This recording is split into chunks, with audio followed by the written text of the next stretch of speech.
And we're live. Welcome back to the show, everybody. We're going to watch another night of Strange Normal. We got some interesting things happening this week, and I thought it'd be a good time to really dig into, well, what the Adventists believe about this weird concept of UFOs, because I think there's a lot of confusion out there, even among the pastors. A lot of people don't know what they believe about this topic, but before we get into even that, I want to show you guys something. Lou Elizondo is taking tours around this stuff and talking a lot about the woo-woo. I'll explain what that means in a second here. But we're going to dig into that. We're going to show you a timeline of events, and we're going to talk about the major things that are happening right now. Hang on. We'll be right back.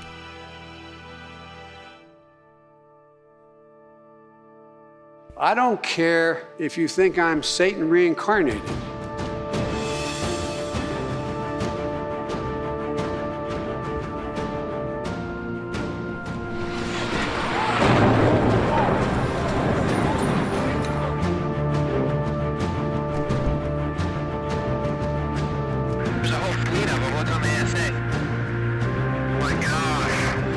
Demon spirits will declare themselves to be inhabitants of far distant planets in the galaxies that are coming to warn the inhabitants of planet Earth of the impending destruction of the planet. It is now 90 seconds to midnight.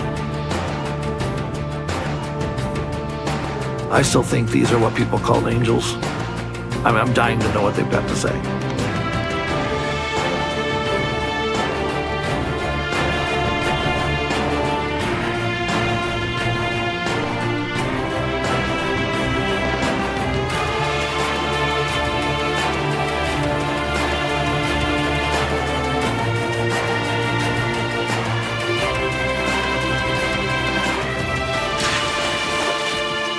Pretty severe suffering brings them. These entities have the ability to appear in any form.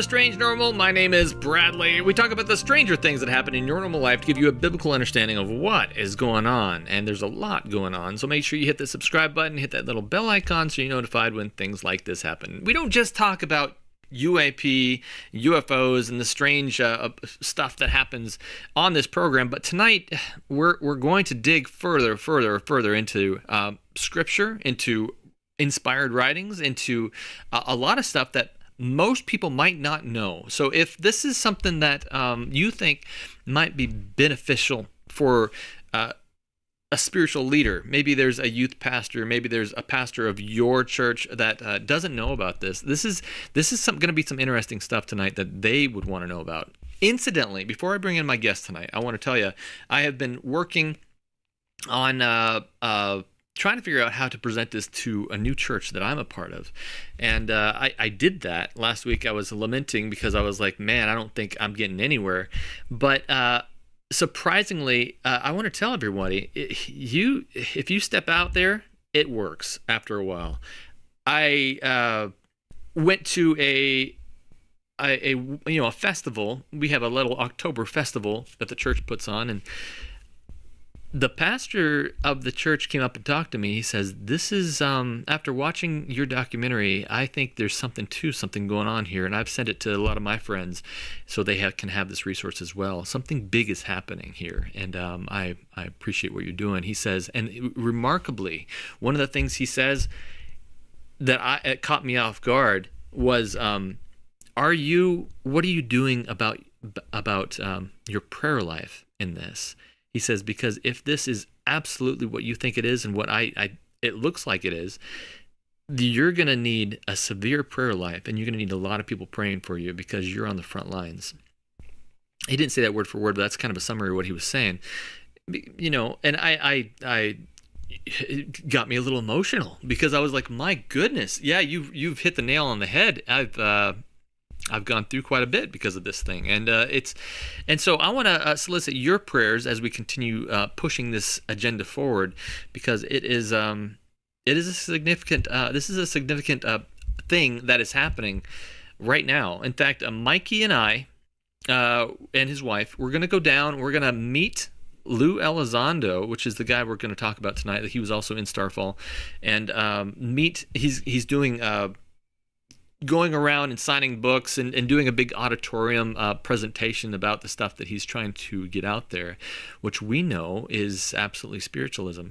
And I think it would be good to ask him some questions about this. So if that's something that you want to do, you want to ask him questions about this, submit them in the comments. I'm going to look them over. I don't know if I'm going to get to ask all of them, but it's going to give me ideas on what we can ask him to hopefully move the needle in the right direction that it needs to be moved, if you understand what I'm saying. I'm already talking too much, but I'm going to get into this tonight. It's going to be very interesting. But before I do, I want to bring in Christian. Christian, how are you doing tonight?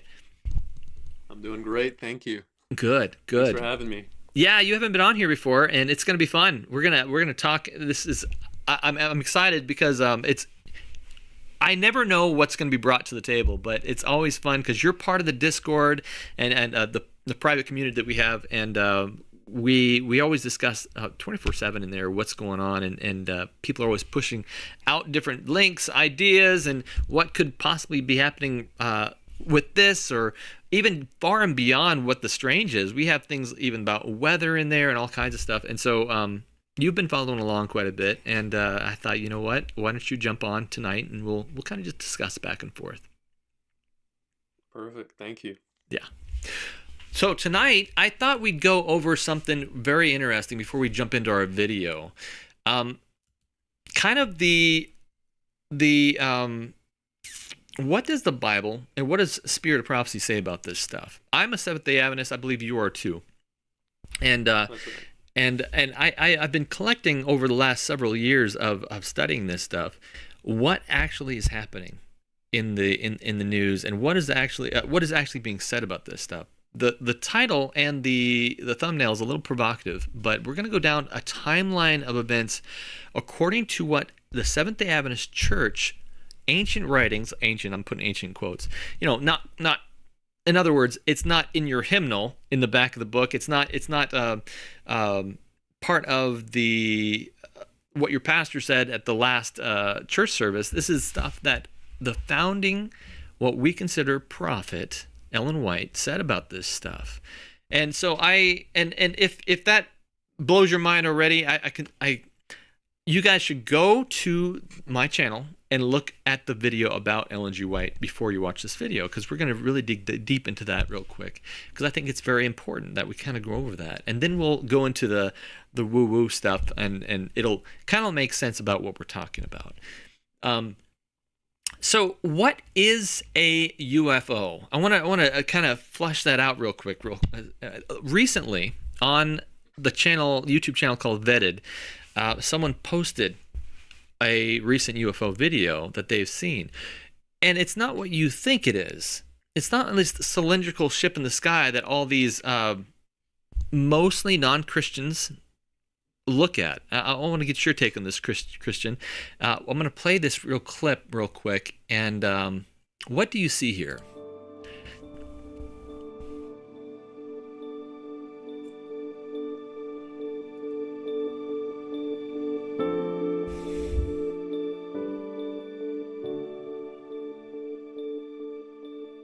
Now, a lot of people would see that and they would say, well, it must be some kind of ship. It's an airplane. It's something. But you don't see any red and blue blinking lights. You just see a bunch of yellow, it seems, lights that are flying in formation here.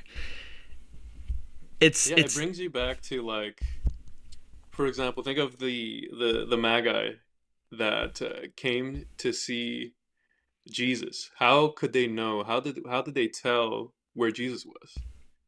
Right?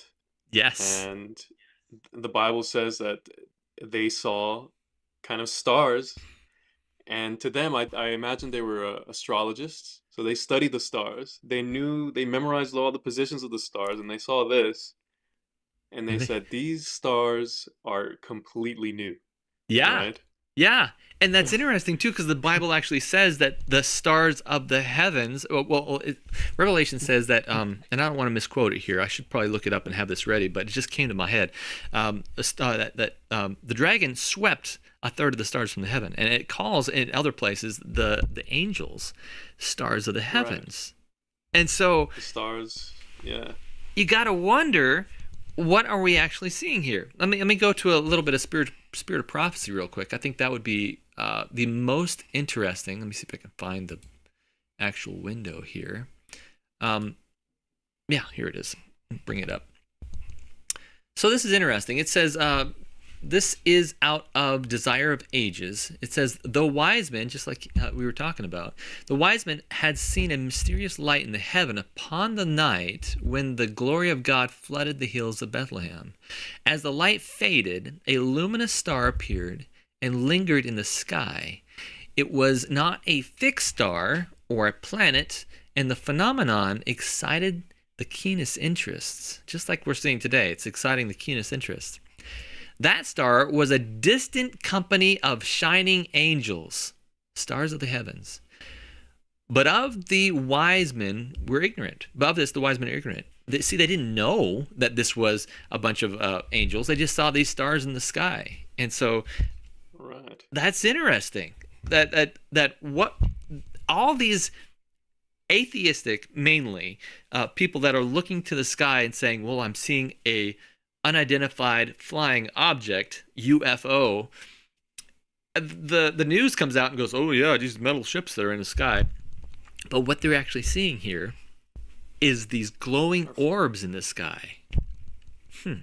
Yeah, and that phenomenon kind of like even continues, like you were saying, like Lou was saying, he saw some floating orbs in his own house coming in through the walls and stuff, right? So that phenomenon, even though you see that distantly, it maintains its kind of characteristics even when you're up close. Yeah. So it's really interesting to think, okay, let's change my perspective on this for a second and look at this from a different worldview and say, could this be a type of spiritualism that most Christians already have an answer for? I think it does. In fact, this has been happening for a long time, in a period, even back in the Hebrew days.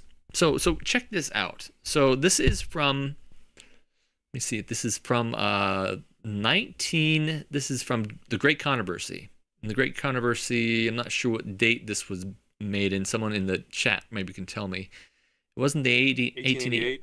It might have been. It might have been the 1911 one, but this is what it says right here. It says, this is from Great Controversy, page 556. It says, furthermore, God has expressly forbidden all pretended communication with departed spirits. Okay, so why is he saying that? But because, it was necromancy to communicate with the dead, because the dead aren't actually still alive. Doesn't make sense. It says, in the days of the Hebrews, so in other words, in the Bible times, there was a class of people, let's call them pagans, for lack of a better word, as do the spiritualists of today, to hold communion with the dead. But the familiar spirits, as the visitants from other worlds were called. What a weird thing to say. Right in the middle of this, as the visitants from other worlds were called. Boy, this website does so much, it's getting in my way. There we go. I can't even highlight it, but as the visitants from other worlds were called, are declared by the Bible to be spirits of devils. And then she says, go and compare Numbers 25, 1-3, Psalms 106, 28, 1 Corinthians 10:20 and Revelation 16:14 to understand that. And we've done that in a couple other videos, so I won't go too deep into that, or maybe I will later on in the program. But it's interesting to me. The most interesting thing is that it says this happened in the days of the Hebrews, and the spiritualists were trying to communicate with the dead, but the familiar spirits also called themselves visitants from other worlds. So in other words, E.T. came to these people and said, "Hey, we're ET, by the way, and let me tell you about all these things, and we're going to help you out if you just do X, Y, and Z, and we'll give you extra, all kinds of stuff. Just worship us." You had Egypt. Go ahead. Sorry, I was going to say, I've been studying about that recently, and it's really astounding. Like, for example, if you go to Deuteronomy chapter 4, verse 19, the Bible talks about, like, unless you lift up your eyes into heaven, and when you see the sun and the moon and the stars, even all the hosts of heaven, you should be driven to worship them and serve them. What would drive someone when they like are beholding these celestial bodies to worship them? Because drive is a strong word, right? Drive is like it's not just kind of like a desire. It's like, right? It's something is pushing you to worship them, right? Fascinating. Now, compare this with Deuteronomy chapter 32, verse 8. And I recently saw this to verse 9. I think my brother was talking to me about this, and he was saying, did you know that the whole world was divided into 70 different sections? So if you go to Deuteronomy chapter 32, verse 8, it says, when the Most High divided the nations to their inheritance, when he separated the sons of Adam, he set the bounds of the people according to the number of the children of Israel. Now, another translation, you know what another translation says? I think it's a Catholic or maybe like a Jewish translation. It doesn't say the children of Israel. You know what it says? It says according to the number of angels of God. Oh, what? And for the Lord's portion is his people. Jacob is the lot of his inheritance. So he's basically saying that I have carved you out of this 70 nations. And I think according to the Jewish tradition, the reason there's 70 nations is because there's exactly 70 descendants listed from Noah after the flood.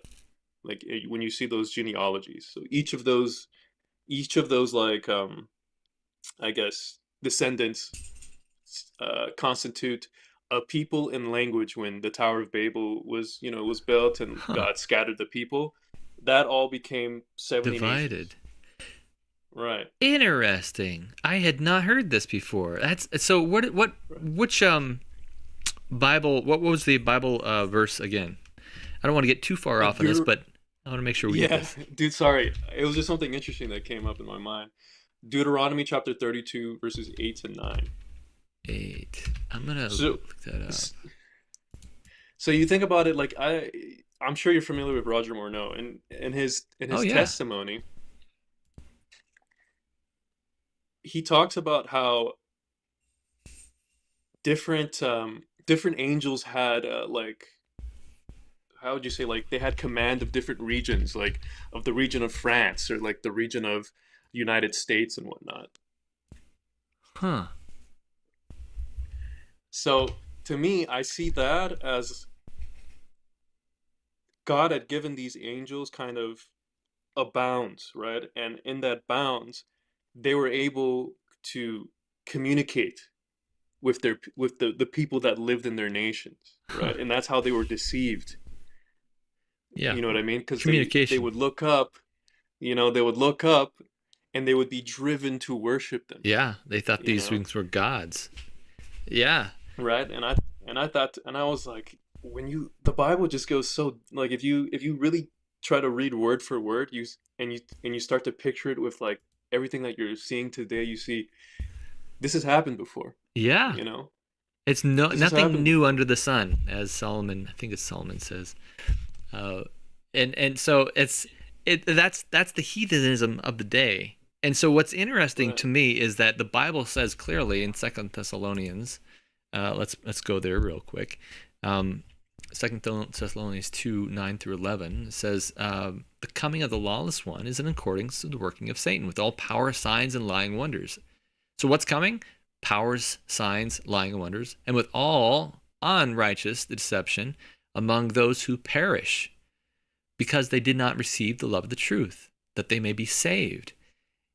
And for this reason, God sent them a strong delusion that they should believe a lie. And that delusion is coming upon the world.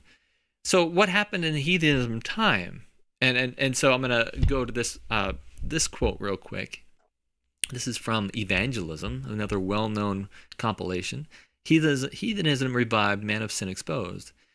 As we near the close of time, there will be a greater and still greater external parade of heathen power. Heathen deities, this is an interesting word. Heathen deities will manifest their signal power and will exhibit themselves before the cities of the world. And this delineation, it always amazes me that this woman uses, this, with a third grade education, uses words like delineation, has already begun to be fulfilled.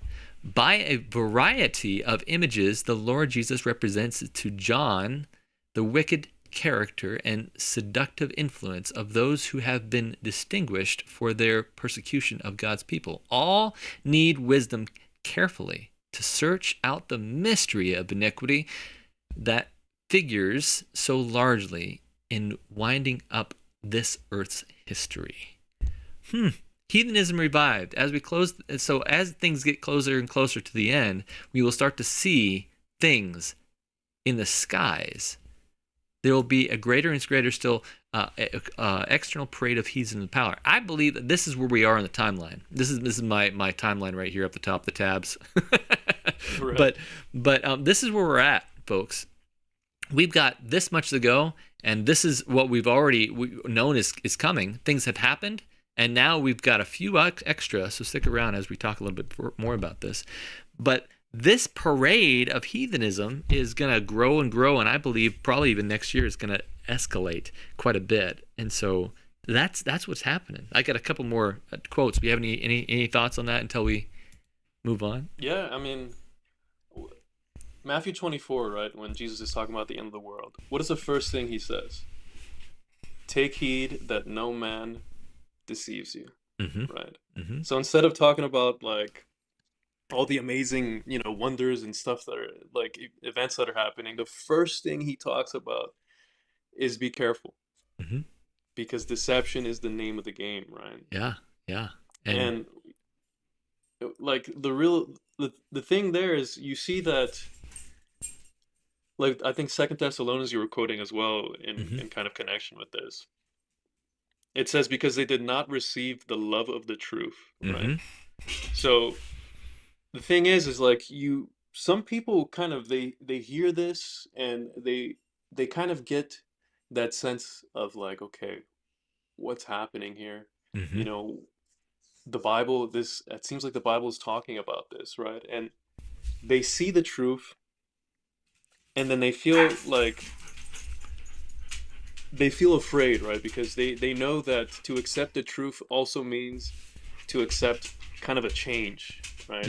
To accept a step forward into the lifestyle, right? The Christ-like lifestyle, and that's, I think, what gets a lot of people, right? Because they understand that if I'm going to take a step forward here, I'm going to have to give up a lot of things, right?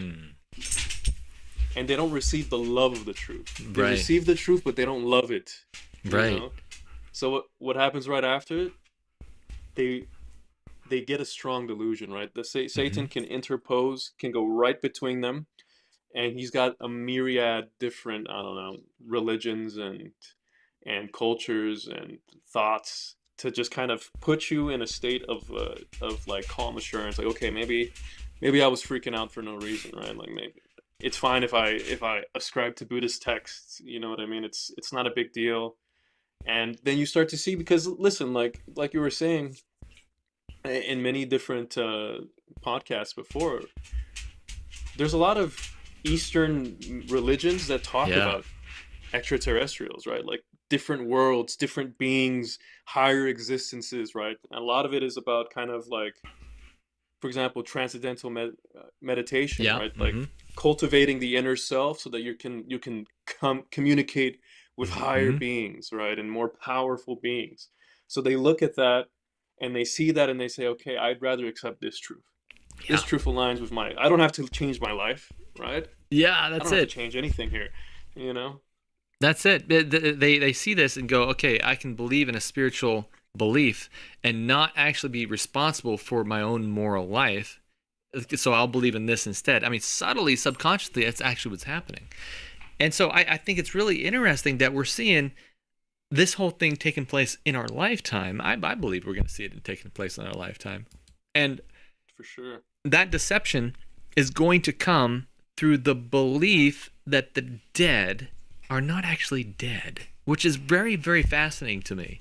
And so that's already happening today. But this is, and don't get me wrong, folks, tonight we're going over specifics, a very unique episode. We're going over specifics about what the Adventist Church believes about this, because I think the Adventist Church is very unique among other denominations in that other denominations don't have any texts, no matter if it's in their founding writings or in their available belief system.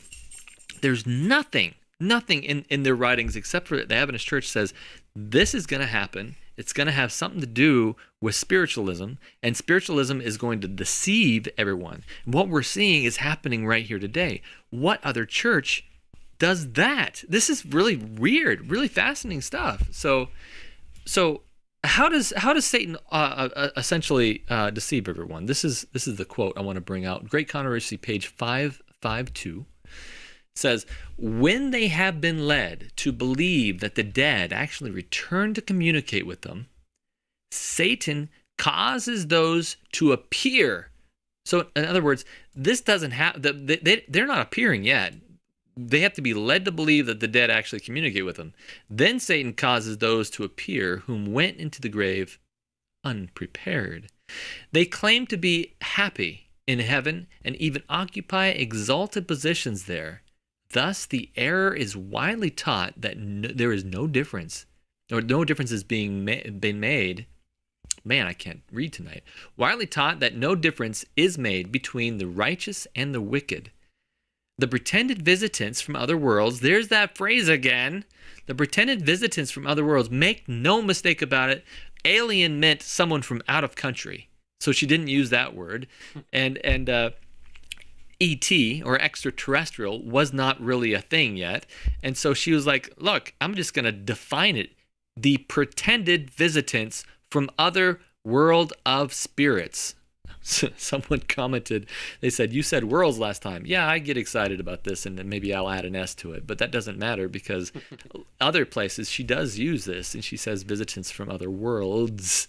The world of the spirits sometimes utter cautions and warnings which prove correct. Interesting, huh? And then, as confidence is gained, they present the doctrine that directly undermines the faith. And this is so packed of information here. Directly undermines faith in scriptures. So in other words, E.T. comes down and he tells them good things. And then the people are like, oh yeah, these are good. Somewhere in this text, I mean, this is a lot happens here. Somewhere in this text, Satan goes from, hey, I'm extraterrestrial, to actually I'm an angel. And by the way, I'm an angel that I can give you other information here, and that's important for you. See this thing? Okay, there we go.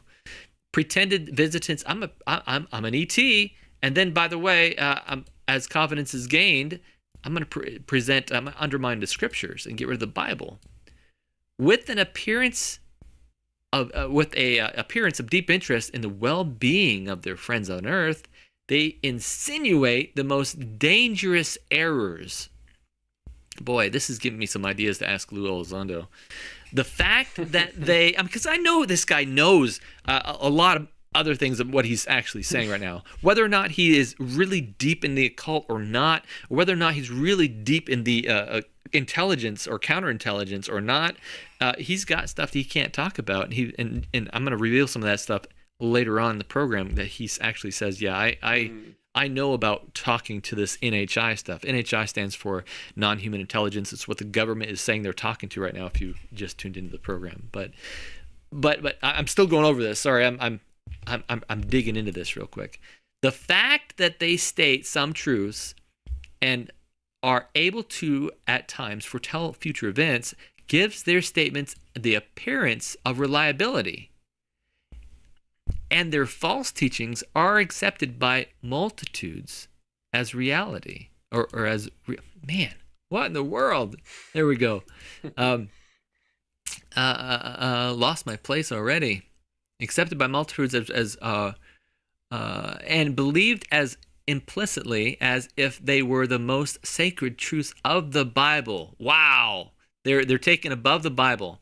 The law of God is set aside, and the Spirit of grace despised. That's really interesting too, because I mean, grace, grace, grace has been the mantra of of Christianity for a long time. People are going to put this aside, put the Spirit of grace aside. The blood of the covenant counted as an unholy thing. Wow.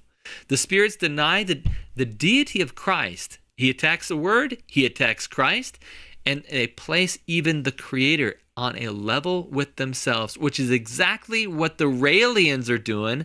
In a previous episode, I'm sure you've known. I'm sorry, I'm monologuing here, but this is really exciting stuff. So, right. Because the Raelians believe that it was a bunch of scientists that came down in a UFO that created the humanity in like some soup or something. And so they essentially they're like, yeah, God is just like one of us, which puts us on the same plane as God. And so she's saying, this is what she's saying right here. The spirits deny the deity of Christ and place him, even the Creator, on a level with themselves. Under a new disguise, the great rebel still carries on warfare against God, begun in heaven for nearly 6,000 years, continued upon earth. Wow. Crazy. It is. And you see how the devil has a deception for every person, right? Like, let's say someone he's more about facts, he's more about evidence, you know. Like, the way I look at it is Satan has built up this system as a foil, right? The system of science to be like, it all stands upon the premise that if there's evidence that proves the contrary, then, you know, we're wrong, whatever. Right. So as soon as you've got all these people, you know, all these atheists, all these like scientific people with scientific backgrounds, they look at something like UFOs and they're like, everything I've known is, you know what I mean? Like this is blowing my mind. Right. Like this has to be true then. Right. If I'm getting information from these like higher life forms, like these more scientifically advanced life forms, then it must be true. And on the other hand, you've got people that are more emotional, right? They're more spiritual, and suddenly the spirit of your dead mother comes. Oh. Right? You know? What do you say to these people? Right. What do you say to these people that's not your mom? And they say, that is my mom because she talks just the way my mom used to talk, and she knows something that I've only ever told my mom. Right? How are you going to tell me that that's not my mom? Right. Experience, you know. And it's like, what do you do to reach these people after that, right? How do you convince them that, hey, like, yeah, I'm sure that looks like your mom and that sounds like your mom, but yeah, I already hear it. She's teaching you something, you know, she's teaching you something that's against the Bible. All right, so it becomes such a strong delusion, like you can't even shake it from them. Right? I hear it already. It's already being said. The key phrases have already been set into the minds of this ufologist of, I saw what I saw. You know, I know what I saw. And they're saying that over and over again. I know what I saw, and it was this. And so the natural progression, what it appears like to me, is it's going from ET to these things are angelic entities, and there may be even our dead relatives that have come back. A lot of them are saying that, you know, this is reincarnation and all that stuff. That's all I don't think that's gonna play in as much as the state of the dead. And in fact, you said dead relatives. According to this, they're even coming back as the apostles. Check this out. It says here in early writings, it says, this is page 264. He who is the father of lies blinds and deceives the world by sending forth his angels to speak for the apostles and to make it appear as if they contradict what they wrote by the dictation of the Holy Ghost when on earth. These lying angels make the apostles to corrupt their own teachings and to declare themselves adulterated. What? By so doing, Satan delights to throw professed Christians and all the world into uncertainty about the Word of God. Again, attacking the Scriptures at this time. That holy book cuts directly across his track and thwarts his plans. He's talking about the Bible. It really messes Satan's plans up. Therefore, he leads men to doubt the divine origin of the Bible. Then he sets up their infidel, Thomas Paine. Oh, she goes into naming people now, as if when he died, he were ushered into heaven, and now united with the holy apostles, whom he hated on earth, were engaged in teaching the world. I don't really know who Thomas Paine is. Maybe I should know that, but do you have an idea who that is? Maybe someone in the chat does. I'm not very familiar. I'm gonna look it up on Google real quick, but this is gonna get really deep really fast, because something else. This next quote really blew my mind. While I'm looking that up, do you have any thoughts on appearing as apostles? That's something. Imagine that. Like, you see, I don't know. I guess I can't imagine what Paul would look like. Some people said he was kind of short. I think some traditions say he was like short and ugly. I'm not sure. I'm not sure how you would see, Paul or John or one of these people coming up. And that's the thing, right? You see this your whole life. You've been taught, you have to see it to believe it, right? Like, if you see something, it's got to be true, right? Like, if there's evidence, then it's true. It must be true, regardless of what the evidence tells you, right? So you see these people, and immediately because the way you have to understand it, it is not natural to be a Christian, right? Right. Like, our flesh battles against the spirit. Mm-hmm. And yeah, I see what you're going. Every day, it's like a battle against it, So as soon as something comes up and tells you you don't have to battle against yourself anymore, right? We jump at that occasion, right? Mm-hmm. Mm-hmm. Like, you're telling me I don't have to stop smoking? All right, I guess we're good. You know what I mean? You're telling me I don't have to stop doing this or that? Like, that's something that we jump to, right? Just an occasion to let go of our restraints, And that's what the whole world, that's what Satan wants to just put into this world, an occasion or a reason to let go of everything, right? Mm-hmm. Mm-hmm. Mm-hmm. Absolutely. And I think that's really fascinating, because it's something that we don't want to let go of, but like you said, it's a battle every day. And as this battle continues, I think I had to really dig for this quote, but this is one of them that changed my view on a few things. This is from letters. It says LT6 1884. I'm not sure what that is. Someone in the chat might know. But paragraph 4. They said they charged us. I'm just going to run right into it. They charged us with the taking an independent position. Okay.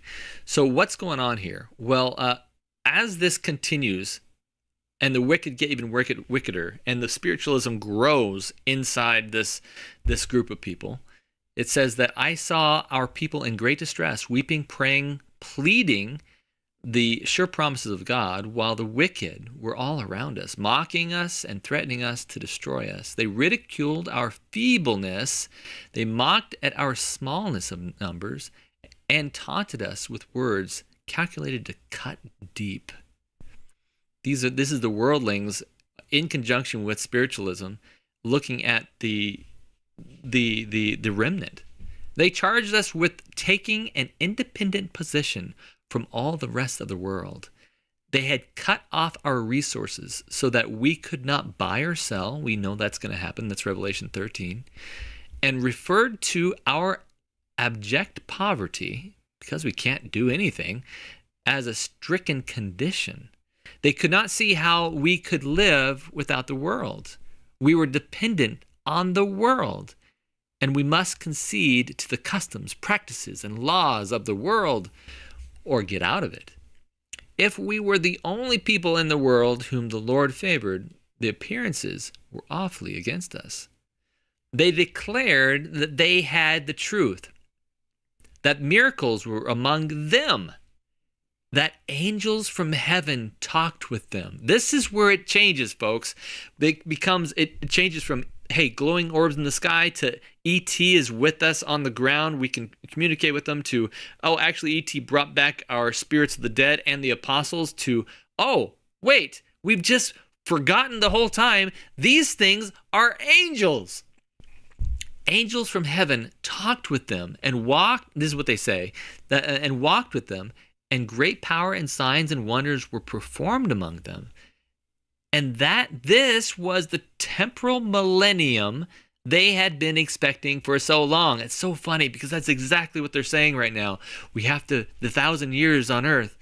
The whole world was converted, the entire world. And in harmony with the Sunday law, it's a place of worship. Revelation talks about 3 times that this is going to be a worship. This is focused on worship. So it's obvious that there's going to be some kind of law based on worship, and that's what's called the Sunday law. And this little feeble people stood out in defiance of the laws of the land and the law of God and claimed to be the only ones right on earth. This is what really struck me, this next sentence. They declared, "The angels of heaven have spoken to us," referring to those whom Satan personated and had died. In other words, they think that the people that are appearing as dead relatives are angels. And that's what I'm reading, referring to those whom Satan personated that had died. And they claimed had gone to heaven. "You will bear the testimony of the heavenly messengers," they sneered. They mocked, and they derided and abused the sorrowing ones. There was much more, but I have not time to write it. Folks, this is from the direct pen of Spirit of Prophecy from Ellen G. White, from the prophet of the Adventist Church. I'm a Seventh-Day Adventist. We're digging into what spiritualism is in the last days. If you're just joining us, you got to rewind it. That's an old term, but you got to pull back because we've gone over some pretty remarkable stuff right now, and that's I still got stuff to show you after this. So, what do you think of that? It's pretty remarkable that things have changed from E.T. all the way down the line to now, oh, these are angels, and they've come and you guys are just have the wrong idea because the angels are talking to us. They're on our side. What a deception. And you got to think about it too. In other like writings, she talks about the kind of like the state of the world at that time. Things are basically falling apart, right? The world is just like the Bible says, wearing old like an old garment, Mm-hmm. right? It's got holes in it, and the media portrays it as climate change and whatnot, but we know it to be, as sin just gets more and more kind of proliferated in the world, you see the world just becoming more and more destructive, right? Like tsunamis, like we just had that hurricane a few weeks back that just completely destroyed, like, was it North Carolina? Yeah, well, I mean, it went like all the way up through there. I mean, we didn't even hear much about Florida, but Florida was destroyed and all the way up through, and then North Carolina got it at the very brief end and really, really got it too. This just complete destruction, and so at that time you're going to see more in that. We're going to see more and more of that, and these angels are going to come in, so to speak, like these ETs, angels, whatever they want to sell themselves. They're going to come in and they're going to say, "We can fix this. We can fix this. Listen to us. We can fix this," right? Yeah. So now imagine that's the setting of the world, and then you've got these group of people here, small group, telling guys they're lying. That's not true, right? So think back to like the pandemic, right? and people were going absolutely nuts if you refused, to do whatever they were telling you to do. Oh yeah. They were going. They took it as a personal affront to them, right? Like if you had a opposing stance, it means that you hated them personally or something, or you wanted to kill their children, or you wanted to kill all other citizens, or like you had no compassion, right? And that was just for the pandemic. Now imagine the state of the world if, literally the whole world is being destroyed, and you're still saying, no, I don't think that's true. Imagine how vitriolic people will get. They will really think that you just want to kill them. Yeah. You know what I mean? Because these ETs, they're going to be telling people, believe me, we have to do things this way. Like she's saying, the reason this is happening is because whatever, I don't know, something that to do with Sunday. We need Sunday. We need people to rest on Sunday so the whole world can rest. And we're going to be telling people that's not true, guys. That's not what the Bible says.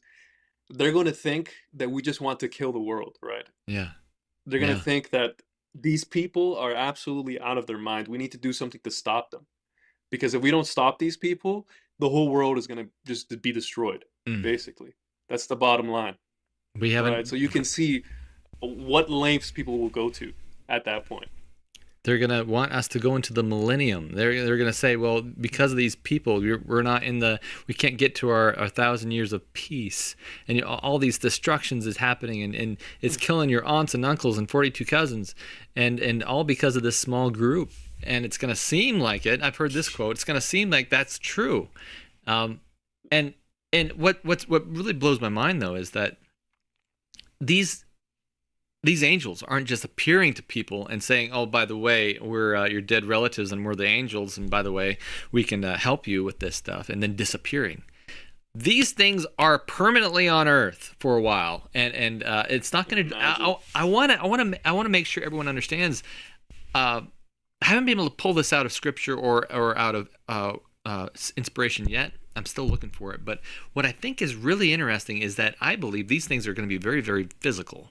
It's not going to be like I'm going to reach my hand through. It's not going to be a ghost. I mean, if that was going to happen, it might make people go, woo woo. That's really cool. But but if something physical and they stood up in front of cameras and they were in the UN and people are actually saying, hey, tell us more about this stuff, and boy, that would be a day. Well, imagine you were taught, I think the blood cells were, he was saying that he could heal people. Imagine things like that happening en masse. Right. Like, my cancer's gone. I don't know, I can walk again. Something like that, right? And people are just going absolutely nuts because they're seeing this. People are filming this, and you're going to say to someone, listen, that's of the devil. Yeah. Just imagine what they will they'll just look at you and they'll say, this guy he's not in his right mind, right? Yeah. He's absolutely just crazy. Tell me this is of the devil. Yeah. So this is the next quote I have. This is interesting because it goes even beyond that. Watch this. Fallen angels upon earth form confederations with evil men. In other words, they're going to sit down at tables together and they're going to make agreements. I wonder if this hasn't already happened, to be honest. But let's dig further. It says, in this age, Antichrist will appear as the true Christ, and then the law of God will be fully made void in the nations of our world. Rebellion against God's holy law will be fully ripe. But the true leader of this rebellion is Satan, clothed as an angel of light. Okay, so at this point, it's no longer ET.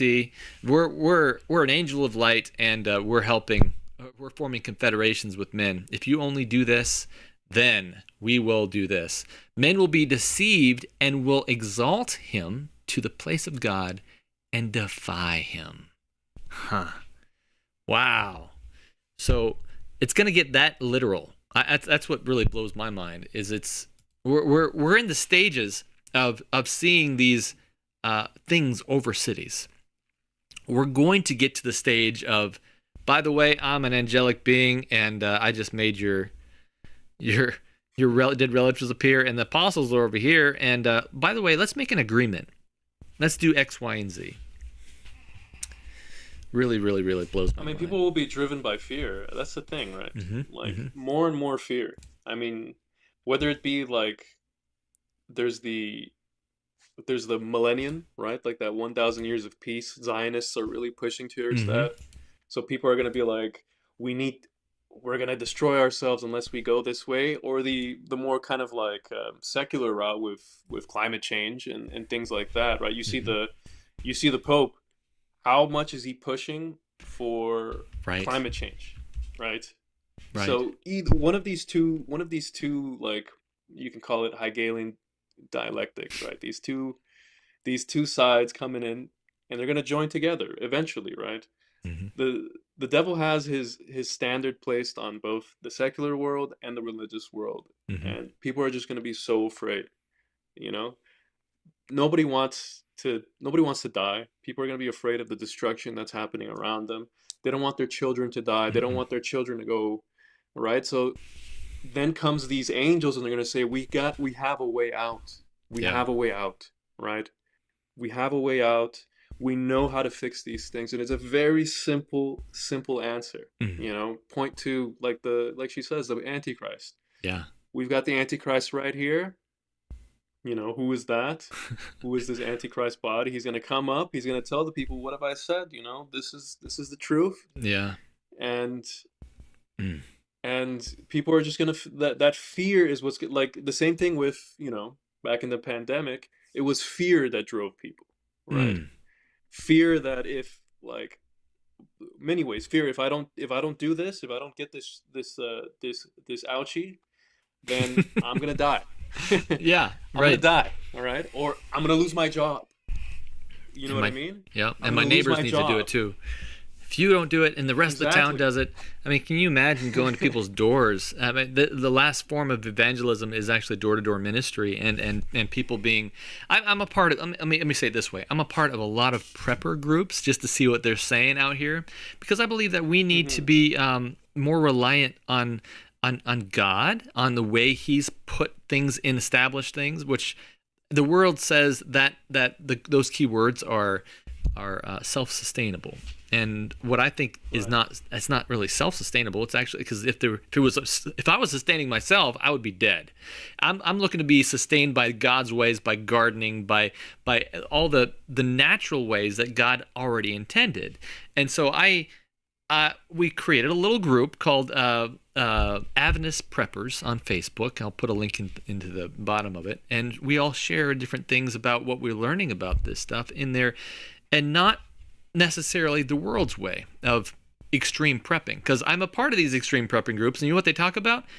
Let me show you the 350 caliber, bullets that you need. And I'm going, is this, you're going to hide in your house during a serious problem, and you're not going to have a community, and you're going to end up, and people are going to try to go door to door to reach you with the truth, and all you're going to do is pull out your guns. You're not going to be saved, because you're not going to be in the community of people that, number one, can help you and provide you nourishment, and number two, provide you spirituality. And anyway, I'm getting off on the topic. No, but I want to say, like, you think about like all the post-apocalyptic, like, zombie kind of media. It's all about, like, everybody's going to betray you, right? Like, yeah. Communities cannot exist, right? It's like you're on your own kind of thing. Maybe you've got a small crew with you, but a community cannot sustain. Everybody will betray each other. There'll be, like, you know what I mean? So I can see how the devil doesn't want people to be, right? He's putting in their mind, if there's like apocalyptic event happening, you got to watch your back. Right. You know, this guy doesn't this Right. Yeah, no, I'm sorry I cut you off. I didn't mean to step on you, but I was thinking to myself, you know what? The zombies are actually probably the people that cannot buy and sell, because those are the people that are going to be malnourished. They're going to be, hey, let me come to your door, and other people are going to think, oh, they're trying to steal from me. Look, they look like they're twigs. I mean, you know, that's what it's going to look like to the world, and so it's seeding the mind to people that, oh, you need to get rid of those zombies. Anyway, long story short, I think it's very interesting, because if you think about it, and I'm not I want to be very careful how I say this, because I believe in living in the country. I believe in a sustainable life. And I believe that if all of God's people, I'm just calling them the saints of Revelation, those who keep the commandments of God and have the faith of Jesus, all decided to move to the country at the same time, millions, tens of millions of people all at the same time, it would ruin the economy. It would mess with you know how hard it is to find a country house right now, and then all of a sudden you have all these something happens, and all of a sudden all God's people are like, okay, it's time, and they take off to the country. It would really mess things up in the economy. It says, especially since the economy is based on supply and demand. Suddenly, you don't have enough supply, and you have a huge demand. It's going to make prices just go. I think about this stuff because I'm a real estate agent. So while I'm doing this idea, I'm thinking, man, everyone, if you're thinking about, and then I'm talking to just the general Christianity, anybody listening right now, if you think that this stuff is real, if you think that the spiritualism is going to be a big deal someday, if you think you're going to have a trouble buying and selling someday, like the Bible says, perhaps you need to think about getting out to the country. And I'm gonna put a shameless plug in here, because if you want to support this channel, you can ask me, send me an email, send me a text message, and say, hey, would you help me find a real estate agent? And I'll get part of the commission from that. It'll go to this channel. That way you can support us in what we're doing here. You don't have to be in my area. I can find a real estate agent for you in your area if you're looking to move. And that's one way you can support this channel. Shameless plug over. But I think it's an important thing to think about as we go about living in the last days.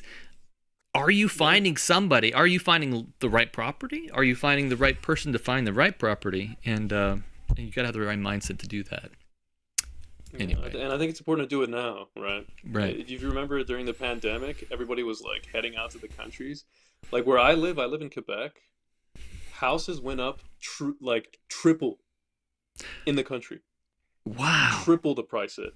Like a house that was worth like 200,000 went up to 600,000, and people were doing bidding wars just to try to get it. Wow. And that was just goodness. That wasn't some world-ending apocalyptic event, right? So imagine when bigger things come.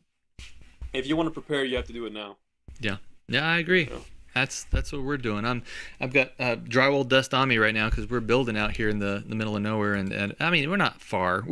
I believe that you don't seclude yourself like some of these prepper people do, but you want to be able to get out to the city and share the gospel. But at the same time, you want to make sure that the enemies can't interfere with you. Anyway, I'm gonna get off. If you guys want to hear more about this stuff, join our prepper group on Facebook, and I talk more about that in there. But this is not the time for that. But I wanted to this week, Carl Nell, he's going to be talking. He's a well-known guy that has just come out of the Pentagon, one of the new disclosure guys, and Lou Elizondo talk about the history of disclosure. They're talking about, I'm going to get into the woo-woo stuff now, because now that we have a base of understanding of the steps and timeline of what's going to happen, let's understand what is happening in current day, which is usually what we talk about on this channel, and how fast this is going. It's going at rapid speed if we actually look back on it. So I thought we'd jump right into that real quick, unless you have something else to say. Let's do it. Okay, here we go. All right, Carl Nell. When it comes to the UAP phenomenon... Let's go back. All right. I don't think I have this in the right order. We're going to check on it real Carl quick. is an aerospace executive. He's a retired colonel. And he's had extensive involvement, both while he was in the military and subsequently in the U.S. Congress. Non-human intelligence exists. This is Carl. Non-human intelligence has been interacting with humanity on this planet. This interaction is ongoing and it's not new. And there is zero doubt. But you already knew that. So how do we go about convincing other people that this is the case? Particularly people that aren't necessarily privy to all the information that some of us may otherwise be. There are people out there that may know more than some of us might know, including people that have been in the intelligence community, such as myself. So we can look at several presidents, Barack Obama, President Trump, they both said UAP are real. We can look at, as was mentioned earlier, Chris Mellon, Dave Grush, Lou Elizondo have said non-human intelligence is real. We can look at Lord of the Fleet, Lord Hill Norton, a chief of the defense staff in the United Kingdom in past years, have said UFOs are real. We can look at the first Earl Mountbatten of Burma in the United Kingdom again, that have said UFOs are real. We can look at the chief of the Canadian Defense Ministry, Paul Hellyer, who have said non-human intelligence is real. We can look at Haim Eshed, who is the Israelis' father of their space program, who has said non-human intelligence is real. All these people and more would be in a position to know. Then we can look at the evidence, the data. You've seen the videos, the FLIR video, the gimbal, the go fast. A lot of people probably don't know Gordon Cooper, one of America's 7 Mercury astronauts, chased UFOs over West Germany in 1951. He testified to that fact before the United Nations in 1978, analogous to the David Fravor Tic Tac incident. We can look at the UFO incursions over the Northern Tier ballistic missile early warning sites in the 70s and the document supported and testimony supported readiness status change of our ICBMs in the 60s at Malmstrom Air Force Base, where many missiles were taken offline by a UFO. The analogous thing happened in the Soviet Union contemporaneously. In their case, the missiles were brought online. There's an agreement between the United States and, at the time, the Soviet Union, intending to reduce the threat of nuclear war, that talks about each party notifying the other if UFOs are impinging on their warfighting systems, because this was recognized as a fact. There's documentary evidence, the Twining memo from 1947. General Nathan Twining, future Chief of Staff of the U.S. Air Force, wrote a memorandum that said the UFOs are most likely extraterrestrial. There's official Australian documents declassified on the National Archives of Australia from 1971 from their defense attaché that made a formal assessment of the United States' interest in UFOs, the reality of that, and the fact that the US was investigating anti-gravity programs in concert with looking into UFOs, a conclusion that would make no sense unless the reality of this topic was demonstrated. So some people say, well, if this is real, why don't they fly over the White House or something? Well, in 1952, UFOs flew over Washington, D.C. over 2 weekends. There were radar visual sightings, there were air-to-air intercepts, and it created the largest press conference since World War II up to that time. People say, well, why don't they just land during the middle of the day? Well, that happened in 1994 at the Ariel School in Rura, Zimbabwe, where UFOs presented themselves with beings and occupants on the ground, witnessed by numerous children. The exact same incident happened in 1966 in West Hall, Australia. The people that witnessed those events are still alive, and they continue to state the assertion of that being a factual occurrence. So these things taken together, along with much other evidence, suggest that this is absolutely true. And I'm speaking to you today to tell you that there is zero doubt this is absolutely true. I know this personally. So the way to solve this problem is to motivate the grassroots. Political activism is the solution to restoring proper oversight, developing a process for responsible disclosure, and advancing society through the efforts of that process. I'm going to pause it right there just for a second. And some people are probably tuning in and going, who in the world is this guy? Well, let me give him a little bit of a background on him again. He is... Carl is an aerospace executive.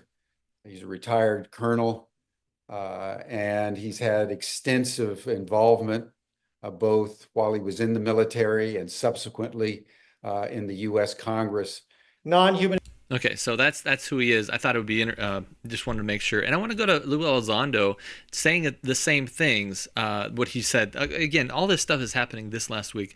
Carl Nell is probably going to do I think on October, in the next couple of weeks, he's going to present himself before Senate, Congress, I forget. my American history is mixed up in my head, but he's going to do something important, and so he's be on the watch for that. We'll cover that. But this is Lou Elizondo saying something very similar. Listen. When it comes to the UAP phenomenon, are we now saying, like some have said before, that UAP really are, and these aliens, if you want to call them aliens or non-human intelligence, are themselves spiritual beings? Are they? Some have said that they could be angels, and if you believe in angels, right, then one has to say, okay, then they're believing in an interdimensional being or a supernatural being, and therefore UAPs and UFOs and the whole topic belong in the realm of that conversation of inter or ultra dimensions or hyper dimensions that we can't perceive because of our fundamental lack of senses. We have 5 senses to judge the universe. If we can't touch it, taste it, hear it, smell it, etc., it doesn't exist. We can't interact with it unless we do through technology. But we know that there is reality beyond those 5 senses, right? In fact, most of the universe lies beyond those 5 senses. And so, I can't sit here and tell you definitively that UAP are interdimensional. Some have certainly have postulated that they could be interdimensional.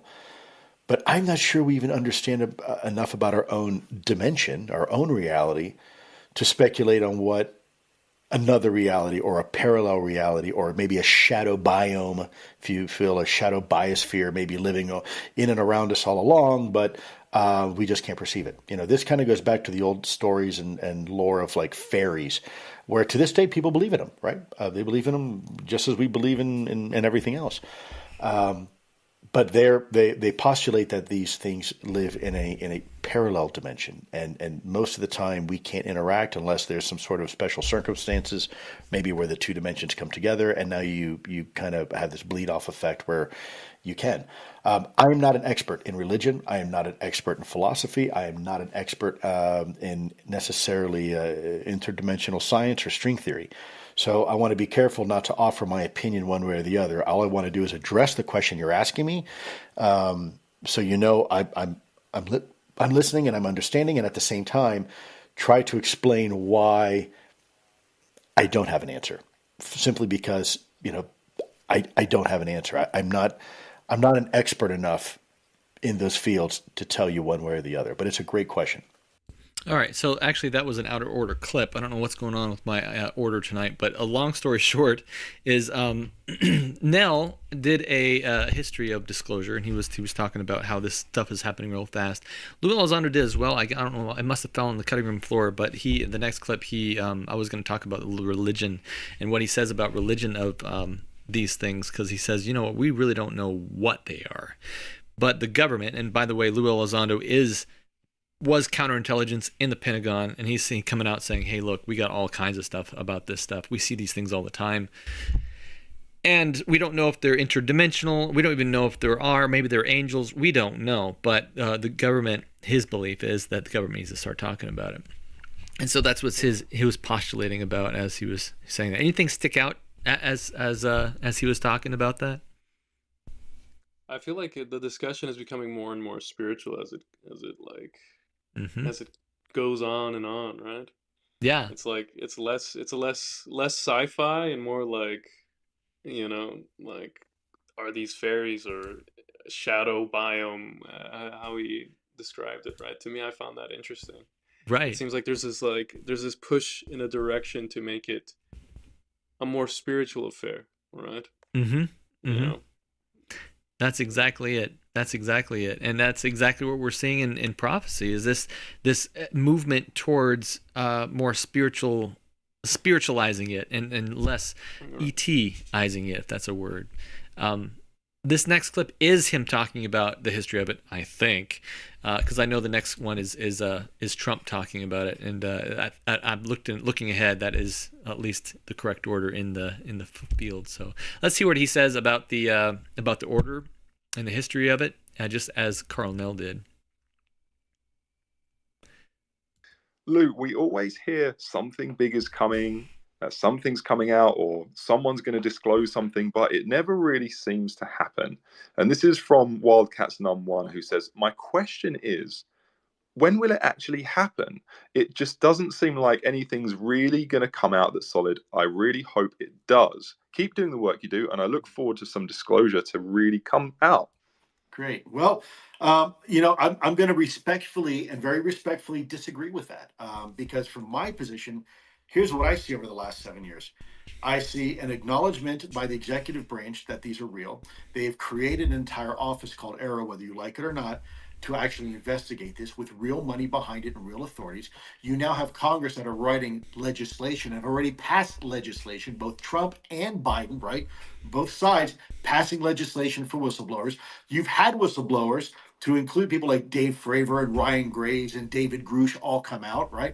You've had the former director of national intelligence, Ratcliffe, come out and talk about it. You had the former director of the CIA, Brennan, come out and talk about it. And you had two former presidents of the United States, all in the last 7 years, say, yeah, there's something to see here, folks. It's real. Oh, by the way, you had testimony in Congress where the USDI swore under oath and discussed things like ATIP. You had the Navy coming out and showing UAP and these balls that they could not explain and say, yes, they are truly unidentified. And you also have now these reports that are coming out to Congress, like the 100-day report, and then you had an annual report that's now due to Congress. And those reports are now being revealed to the American people. Let's not forget, just a couple of years ago, ARROW came out with their first report and said there's 144 incidents of UAP and 143 remain unsolved, but I'm sure by next year we'll have resolved most of them. What happens next year? Holy crap, there's now over 300. And what happens a year after that? Holy crap, now there's over 800 of these things, and we don't know what they are, right? So you have more whistleblowers coming out ready to testify. You've got more hearings potentially coming up here in November.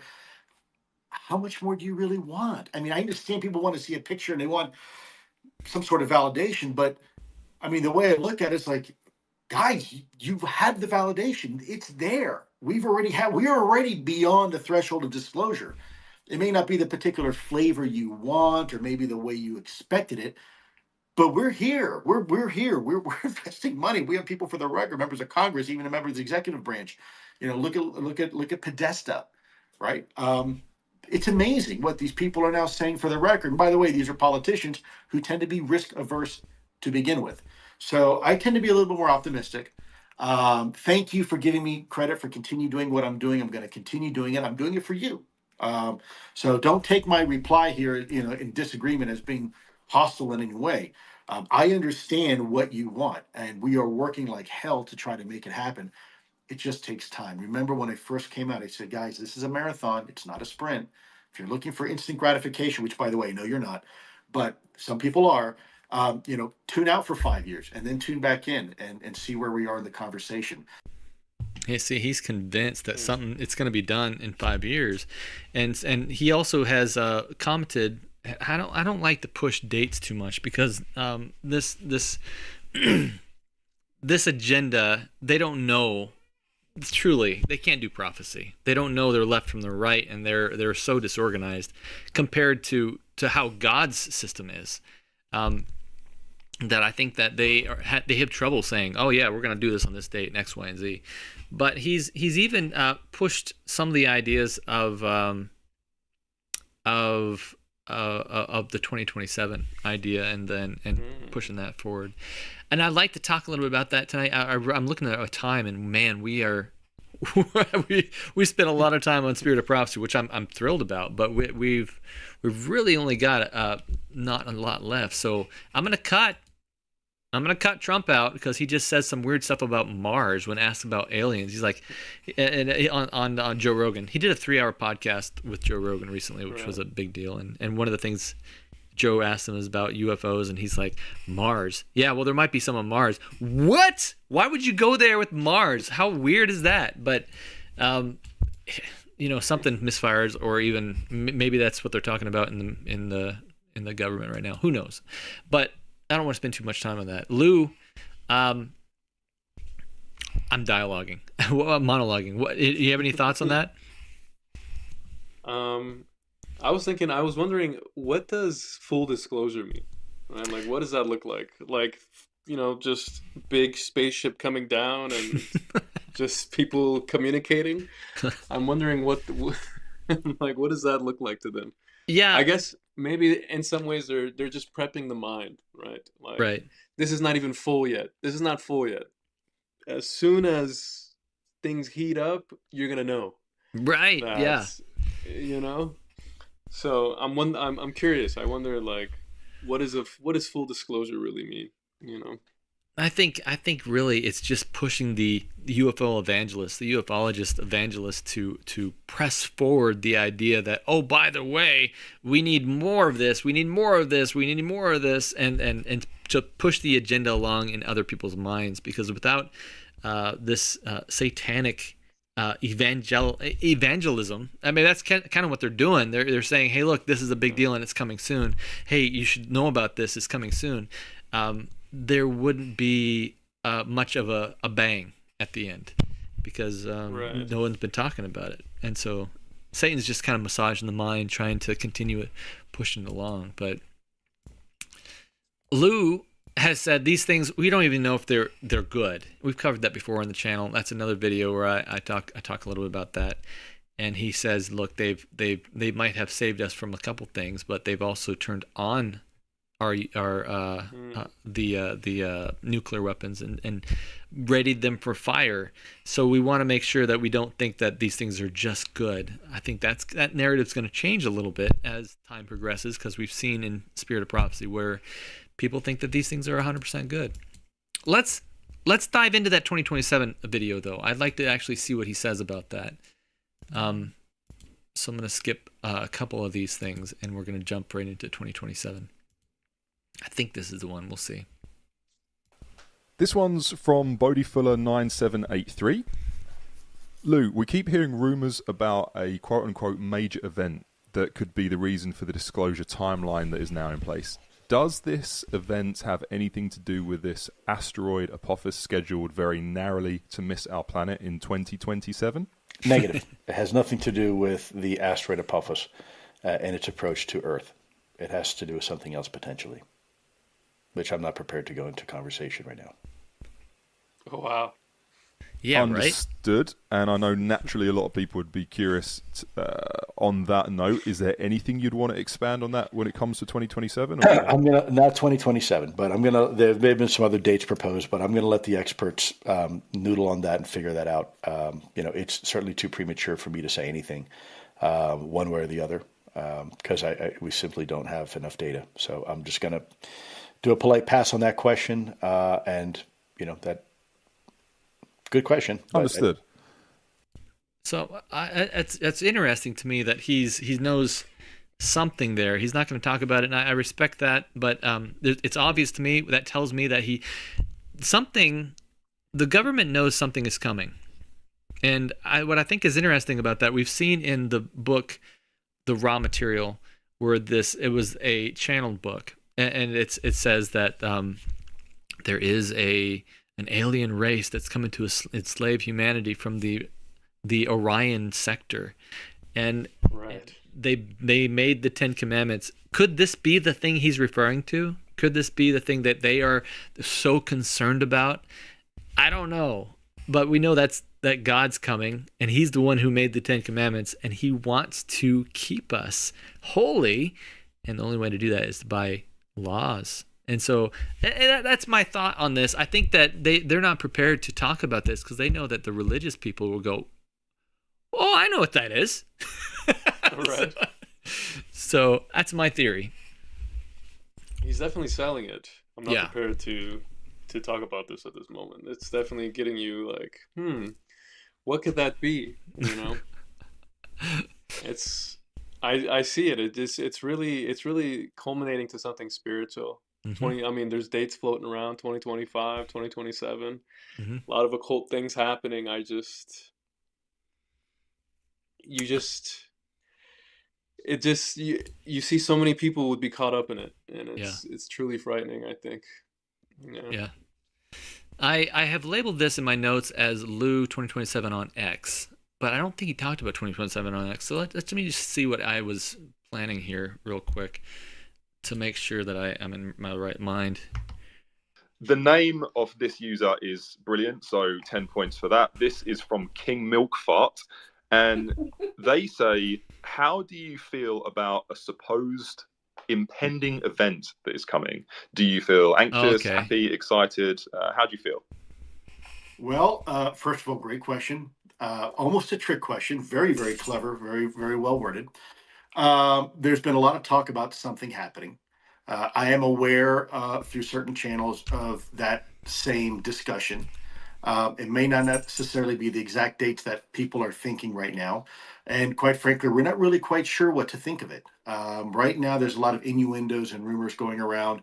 There is some discussion behind closed doors about maybe something occurring. But let me preface here before people start running to the hills and say, oh my God, Lou just said that something's going to happen. Well, of course, something's going to happen. Something always happens, right? I wake up every morning and there's something going on. Let me back out of that question just a little and maybe answer it a little bit more broadly. I think with everything, any type of event, there's always going to be a little bit of fear from people. It's natural. It's a human reaction to the unknown. But let's keep in mind that also with that comes a lot of opportunity, right? The first time we ever flew a plane probably was pretty scary for the Wright brothers. I imagine, hey, this thing actually going to fly? Right. And the same thing holds true when the first person like Chuck Yeager, broke the sound barrier. Yeah, it's scary. Life can be scary, but it can also be full of opportunities. And if we don't take these chances and we live our lives in a tiny little test tube or petri dish, then we're never really going to experience, life as it should be experienced. So I'm optimistic. I'm hopeful. But with everything, the real big issue is how we deal with new information. Most things in life that happen that we're scared of doesn't really care about the human calculation. They don't care about how we interpret things. Things just happen, whether it's an earthquake or a hurricane or a rainbow, for example. It's how we interpret that information that I think at the end of the day is going to allow us to seize upon new opportunities as they present themselves. I know I'm talking really kind of obliquely here because I'm being very careful not to I don't want to provide information that I don't know 110%.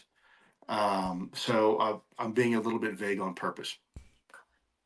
It's always tough, isn't it, Lou, to give everyone everything they want all at once, right? So no, it's a great question, right? I mean, I'd want to know too. Look, there's been rumors going around that something's going to happen here, whether it's 2027 or 2036 or fill in the date.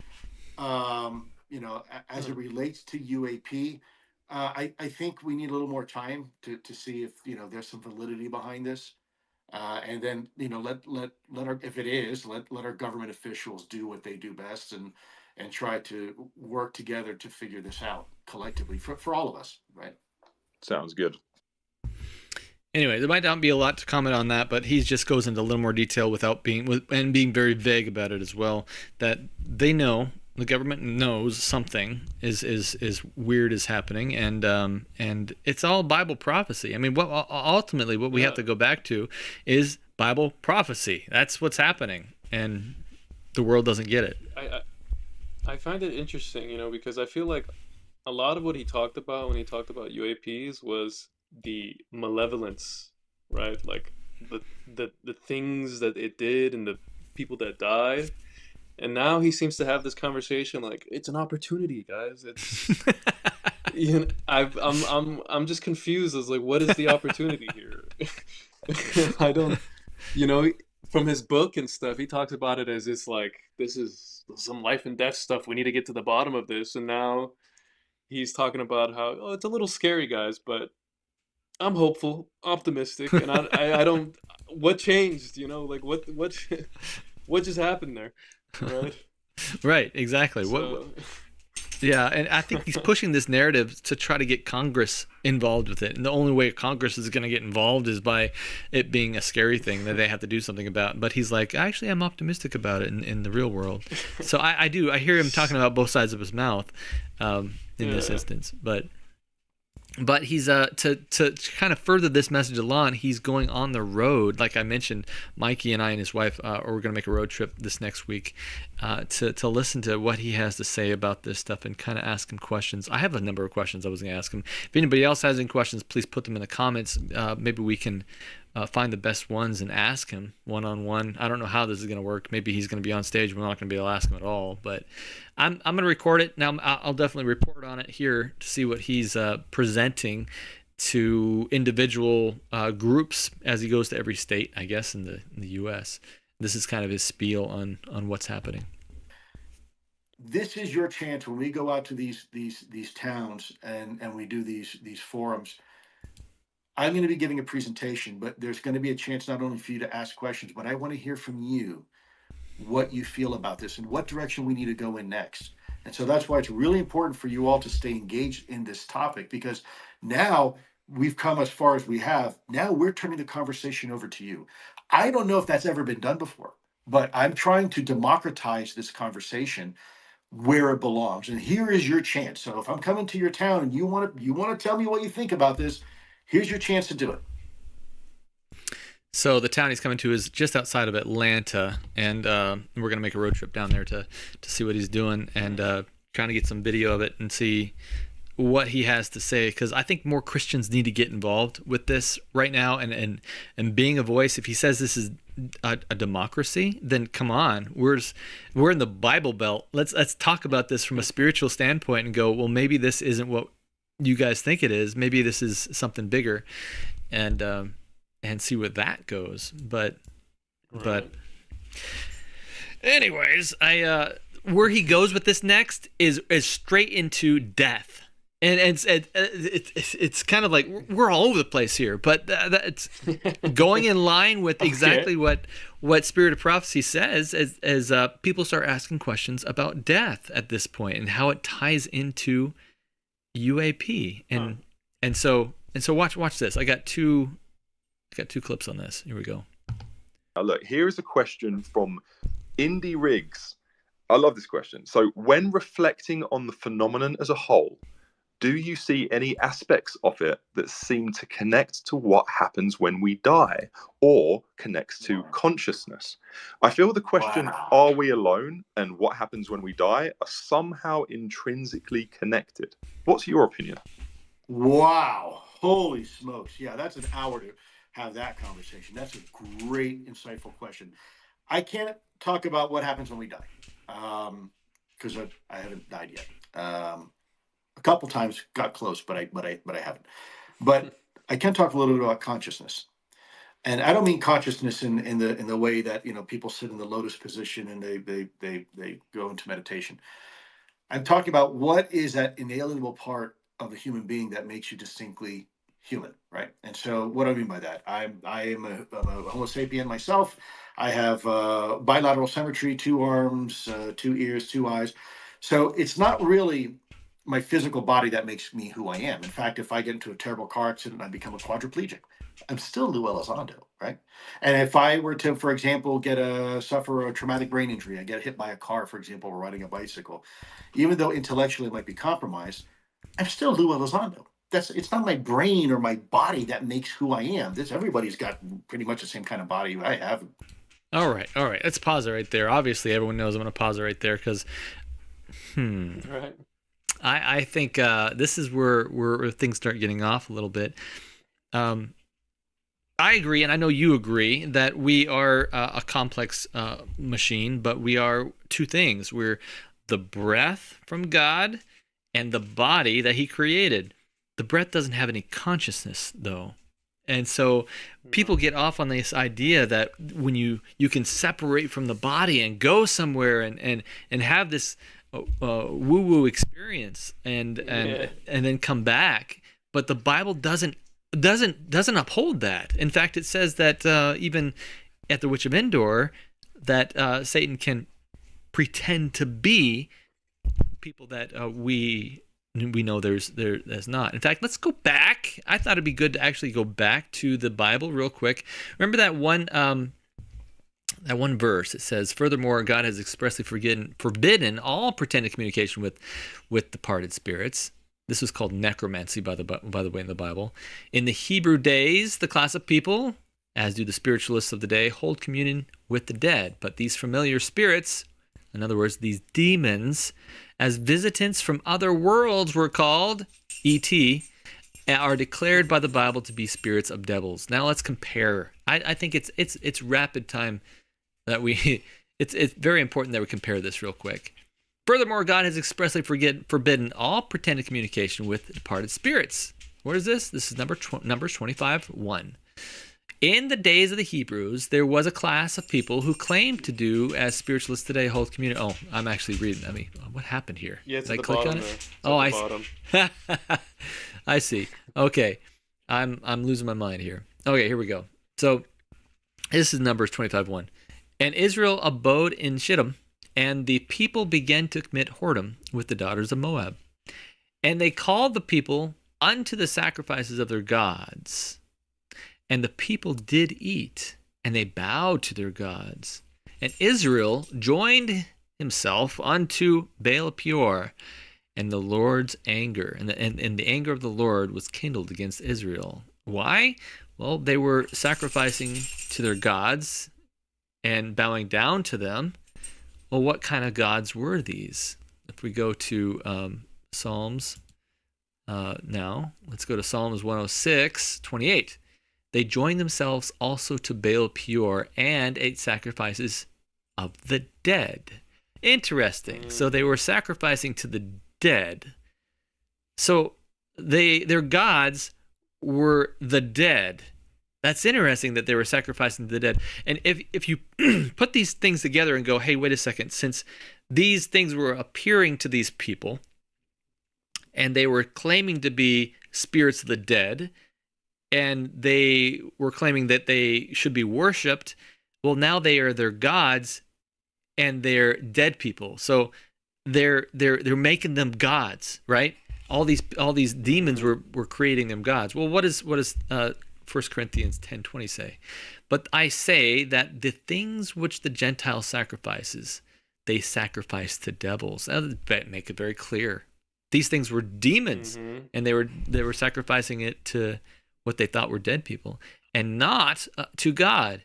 And I would not want ye to have fellowship with devils. Revelation 16:14 says that for they that are spirits of devils, working miracles, which go forth to the kings of the world and to the whole world to gather them to the battle of great day. What we're talking about, we talk about this verse a lot on this channel. And these spirits of devils that create miracles, like appearing as dead relatives, just as Numbers, Psalms, and 1 Corinthians have said has happened in the past, just like the witch of Endor talks about with Saul, am I getting that right? Saul, yeah. Yeah, and they go and ready them to battle against the Lord. That's what's coming down the pipe here.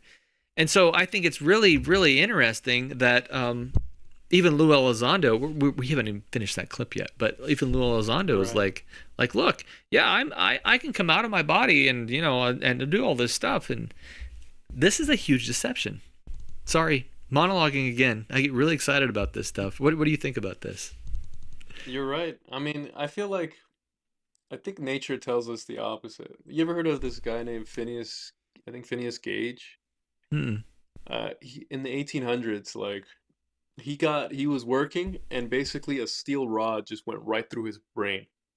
Okay, and he didn't die. He did not die. Okay, and prior to the accident, everybody knew Phineas as a very kind, soft-spoken, gentle man. And you know what happened after that accident? He changed. He completely changed. Wow. He became like vulgar. He cursed. He became angry. Had a short temper. So why would an injury to the body somehow change the soul? Right? Yes.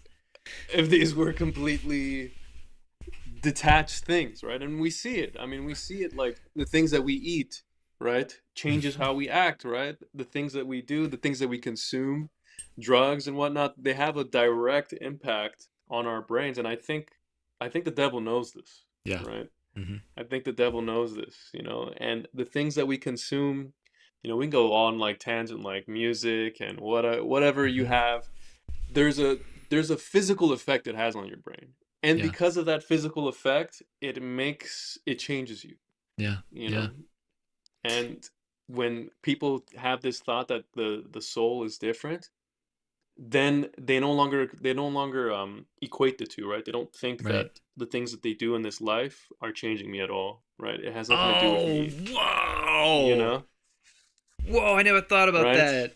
So yeah, if you They think that make your consciousness is in a different realm and your body is in this realm and that you actually learn and stuff in the other realm, then what you do in this right, life doesn't change. Oh my goodness, I never even thought of that before. That's crazy. That's exactly what people can subtly come to the idea of is, oh yeah, I don't have to worry yeah, about that. God's grace can't exactly, change me. I right. am who I am. I'm born this way. And so It's and so yeah, it's the crazy. it God does talk. I mean, the Bible does talk about something does come into us, and it's called the pneuma in the Greek or Hebrew. And what I think is interesting about that is that this pneuma, the breath of God, is never, ever, ever in the Bible talked about as a consciousness. It's Mm, and so this consciousness that when you die leaves the body, it talks about the breath going back to God, but this is no consciousness. yes. There's no consciousness in that. And so I think it's very fascinating that that even Lou is confused by this, and this is pushing the agenda that we see coming down the line, where all of a sudden dead spirits will appear, and then Right. they'll claim to be something else. Hey, I'm in a higher state. Why would anybody want to be in this state if you could go to a higher state and be like God? Anyway. Didn't Lou practice like meditation, Yep. transcendental meditation? Mm-hmm.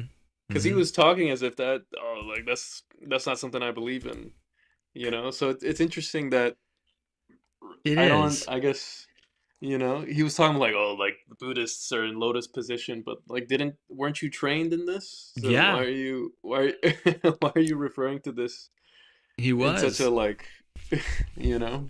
He said Yeah, I find that interesting. I remember in his book he said he did this this thing and then to the prisoner, where they would focus during meditation on this prisoner. Correct me if I'm wrong. I think that's what he said. And then the prisoner had these angelica beings appear to him, and the prisoner told him about it later. So yeah, I think he's Interesting. You gotta wonder. You gotta wonder why is the narrative skewed so much mm-hmm, sometimes, you know? mm-hmm. Interesting. Okay, so let's move on with what he's saying. I'm curious what the next 2.5 minutes he says about this because I think we've covered it succinctly here. Probably a little more fit, and have a brain with gray matter in which to think. There's something else that makes us uniquely human. That makes Lou, and you, Mark, and Ollie. And that's something that mankind has been trying to figure out and isolate now for millennia. Hey. Some people call it the soul, some people call it the id or the chi or whatever you want to call it. It's something that is indelible. And we are all conscious. We are all beings of consciousness, meaning we are more than what we are physically. There is something else that goes beyond that physical state. And you could even bring in the conversation of like remote viewing into that, right? There are capabilities that most human beings have, and they're probably old capabilities, not new capabilities that we evolved for survival, that make us spiritual beings. And again, I want to make sure I'm not saying in the woo-woo sense. I mean, true spiritual beings beyond the physical and intellectual self. And it is the way, perhaps, Hmm. is that related to UAP? It certainly could be. You know, it would be unwise to simply suggest that whatever these UAP are strictly physical. I think Jim Lakatsky is right. I think there's something more to it. Now, whether or not we will recognize it as some sort of fraternal connection between our soul and something else's soul. I don't know, but look, where I live here in Wyoming, as you can see with the big cow picture here, I have 6 German Shepherds, and let me tell you, those little sons of guns are just about as human. They are, in fact, more human than most humans. I'm going to pause it right there. He goes off and talks about his dogs for quite a bit, but he mentioned Jim Lakatsky. That was, and he's been featured on a couple podcasts. Very reclusive guy. I haven't seen him very often, but one of the things that he said in his book was that Jim Lakatsky, the downfall of the whole organization in studying this was Jim's presentation to the Pentagon saying that what we're trying to study is angels.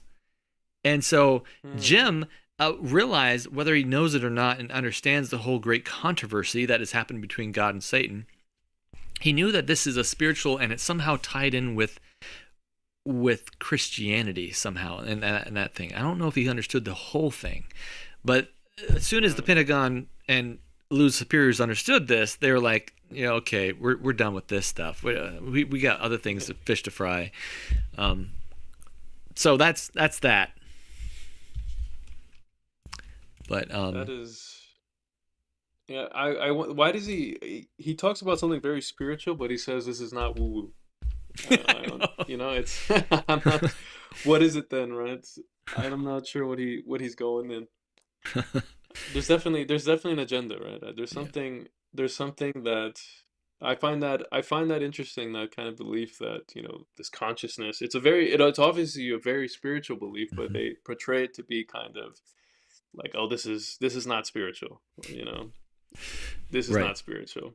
Right. They're trying to get Congress to push the envelope forward and not get into the woo-woo stuff. I can see. That might be some of the questions I need to bring up and ask him. I'd really like to dig into that further about his belief on, because I could tell he was accessing. You see how he was looking up at the ceiling when he was like, how is it connected to the state of the death? What can I say about that? I can see he knows something, but we have 2 more questions for him that I thought were fascinating. From this is like a Q&A on Twitter, I think it is. Human contact, human initiated contact. Has the government been involved in that? This was fascinating. Watch this. Was there any acknowledgement or discussion of human initiated contact with NHI while you were working at the Pentagon? There was some discussion that these things could be lured or attracted to certain. Also, that was a hard cut. Some historical documentation from remote viewers who lured or attracted to certain. So I've been doing video editing enough to see a hard cut when it happens. You can tell his face twitched like that, like it was a jump cut. He cut something out of there that he didn't want to say. Now that's interesting to me. I'm gonna listen to that one more time. This was cut from the source material. Yeah, like they did a podcast and they cut it out. Maybe it was live and they cut it out. Maybe. I think it was live. So I'm very curious to wonder if that's available anywhere else, but maybe I can use that film that I talked about to try to find it. But I'm going to watch it one more time. We'll continue with the scene. It's about 57 seconds. There was some discussion that these things could be lured or attracted to certain. Also, there was some historical documentation from remote viewers who allegedly had initiated some sort of contact with something, not human.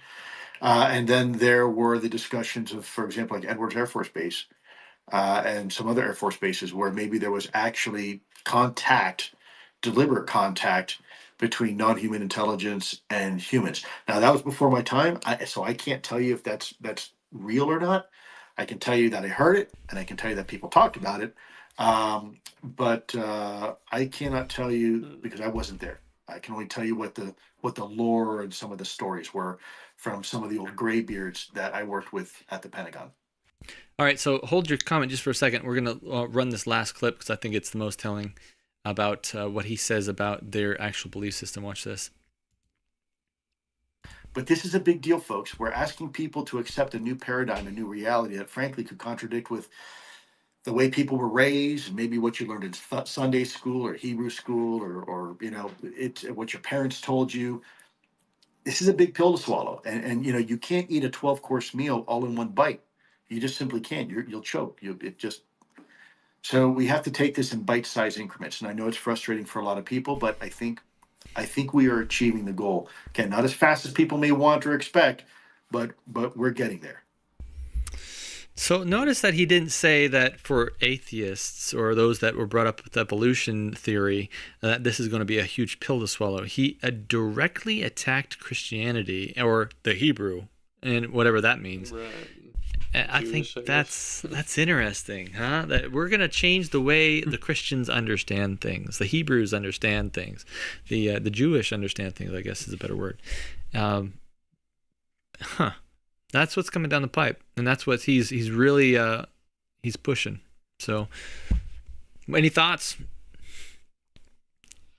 We're charging to the end, I think. Yeah, we are. I think from all ends, you just see the world being prepared. Like there's this great harvest is about to come, and it's good that you're talking about this stuff, because a lot of this would just hit people from left field and they would be completely flabbergasted, right? Just shocked, and if they had no inkling, if they had no kind of background at all, they would be deceived, right? They would be deceived. And That's see it. I see how if I had no understanding, I'd be just swept up in it. Mm-hmm.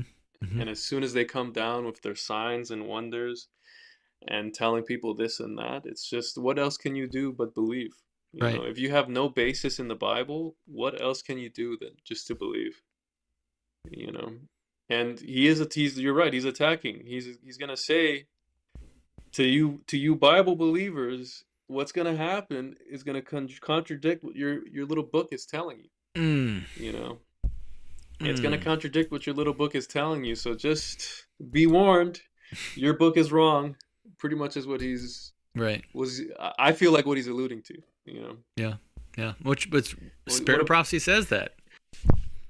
That's what's happening. What about the Buddhist texts? The Hindu texts? How come nobody tells with the Quran or something? How come nobody says anything about these texts, right? It's funny to me, like, when I'm talking to people about Christianity, one of the biggest things I hear often is, oh yeah, but the Bible was written by man, and then they gobble up some Buddhist book from some random person, that was also written by man. Yeah, right. Right? Was this not written by man? Why is that? Why is it this? There, you can see there's this supernatural push against the Bible, right? The Vedas, the Buddhist text, this is all venerated. This is like ancient stuff. This is great. You know what I mean? But Bible text, it's like, it's written by man, guys. Come on. And Sunday school, it's going to change your mind a bit, right? So there's definitely, you see it. There's an attack. There's definitely an attack. Yeah. 100%. We got to be ready. We got to get ready. Absolutely. Well, you want to, Christian, you want to have our pray us out? And sure, I'd love to. Dear Heavenly Father, thank you, Lord, for this opportunity. Thank you for allowing us to see truth. Lord, we see that the world is heading closer and closer to destruction, and that there is a huge harvest, Lord. Help us, Father, to be prepared. Help us, Lord, to be ready in our lives. Help us to share these truths to our friends and families, to our neighbors, to anybody that we can, Lord, that nobody may be caught unaware. Because when the end comes, it will come quickly. Mm-hmm. Prepare our hearts and minds, Lord, and may you grant us all your Spirit. We pray in the name of Jesus. Amen. Amen. All right, hang around just for a little while, Christian. I'm going to close up here. Folks, if you enjoyed the program, join us on Patreon, patreon.com/strangenormal. You can find our Discord link there, and you can join our Discord. We talk about this 24/7. Christian's a part of it, and many other people that you see on here are also part of it, and we're all there all the time. So if that's something that you want to do, you want more information, more than the stuff that we've actually talked about here, you can find us all there. And by the way, check the pinned comment down in the comment section. I'm going to have a bunch of stuff down there for you to look at. Not only Patreon, but also, also the you can. There's going to be a map. If you're interested in just putting a pin where the general area where you might live, you can call yourself anonymous. Doesn't matter to me, but it'd be cool to see if there's other people in your area that are also strangers as well. So if that's you, and you want to be a part of a bigger community, join us there. And my name is Bradley, and this has been Pure Strangeness and Absolute Normalcy. Strange Normal. We'll see you later.